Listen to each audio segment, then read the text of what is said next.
Nous avons accompagné l'ANESSIM pour élaborer le plan de développement stratégique. Et aujourd'hui, on se réjouit qu'on est passé à la mise en œuvre. Parce que très souvent, parfois, on fait des documents, mais pour la mise en œuvre, ça pose un problème. Et là, vraiment, on se réjouit, comme j'ai dit tout à l'heure, que l'ANESSIM ait décidé d'aller à la mise en œuvre du plan, notamment en identifiant les projets qu'il faudra mettre en œuvre. Et donc c'est pour nous une satisfaction pour avoir accompagné l'élaboration du plan et aujourd'hui encore être là pour accompagner le plan de mise en œuvre.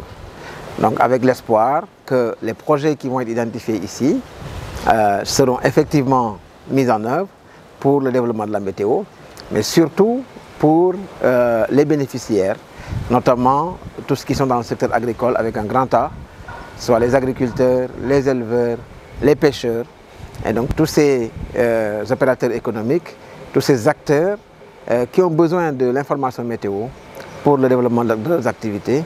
Et donc nous sommes plus axés sur cela, étant un projet Fit the Future.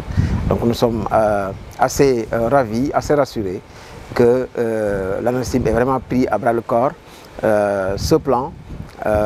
Et donc nous serons toujours là pour qu'on ait accompagné jusqu'à ce que ces projets qui sont identifiés ici aujourd'hui soient effectivement mis en œuvre. L'accompagnement de l'USAID à travers le PSS ne se limite pas au plan de développement.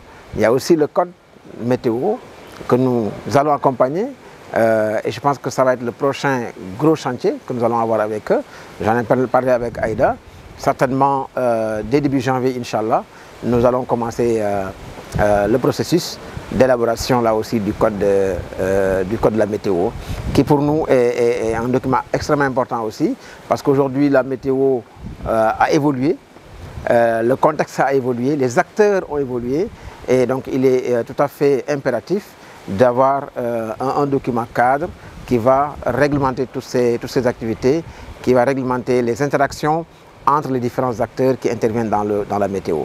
Donc l'USAID a toujours accompagné la météo et sera toujours aux côtés de la météo, aux côtés de l'ANESSIM pour le développement de la météo et surtout pour la prise en compte des préoccupations des différents acteurs.